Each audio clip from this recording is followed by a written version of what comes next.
What's going on? My name is Brandon, and in today's video, I'm going to be talking about why I strongly believe that karma is a true phenomenon in our society, and I'm going to show you how exactly to use it to your benefit.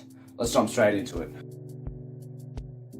Alright, so what karma basically means is that if you take positive actions and you give positive outcomes to other people, you treat the world with respect, then the world treats you with respect, it gives you the outcomes that you want, and you'll live a happier life.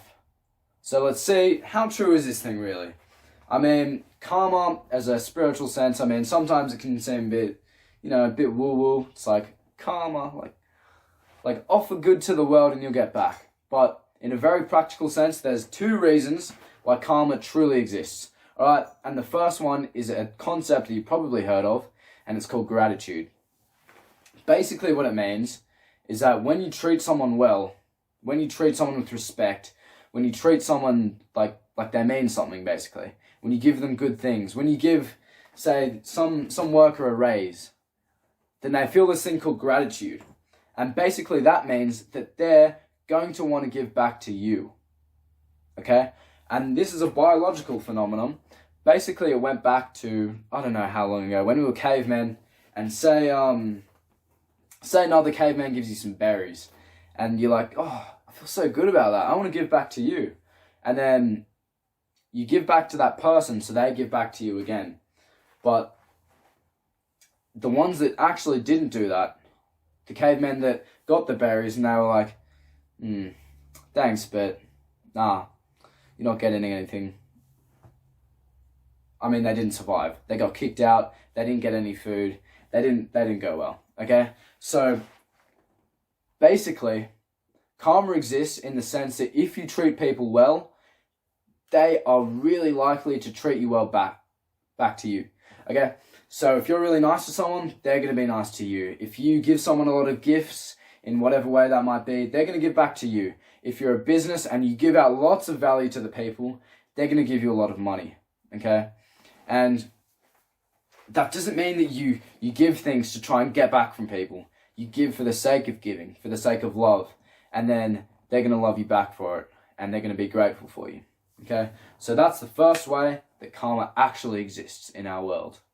Alright, and the second way that karma exists is actually more of a personal, internal thing, and it's called integrity. And that's a key part of the self-esteem. It's one of the main causes of a good self-esteem, okay? And it really affects your own reputation with yourself. So what basically integrity means is if you do good actions, if you are good to people, if your thoughts, words, and actions are in alignment, you're acting in a way that you believe is truly right, you do wonders for your self-reputation, basically. Like, you tell yourself, yeah, like, I trust myself, I'm doing the right thing. Okay, if you say this thing and then do another thing, if you're a complete hypocrite and you lack the integrity, even though consciously it might not do anything, you might be like, okay, I'm gaining something here. So say if you're a boss and you preach, okay, treat your employees with respect, and then maybe you take some of their pay, or something like that. Well, yeah, you might get the short-term gratification of a little extra money. You're actually hurting your self-esteem in the long term, because subconsciously you're just telling yourself, I don't trust myself. Okay? So every time you're not integral, every time you don't act with integrity, act in the way that's in alignment with your morals and beliefs, you start to trust yourself a little bit less, just subconsciously. And you'll notice this over time. People who are very hypocritical and do this and then say that, they lack self-trust, okay? So that's the other way that positive actions and acting on your morals and beliefs actually rewards you. So you get a positive sense of self-esteem, which, that does wonders for you. Like, that's essential in so many ways, okay? Alright, so that's been my video. I've taught you guys basically a practical sense of how karma works and how you can use it. So basically, just act well to other people and, act according to your beliefs and morals. And, you'll get all the karma you want. And that's my video. It's been Brandon. I hope you enjoyed the video. See you guys another time.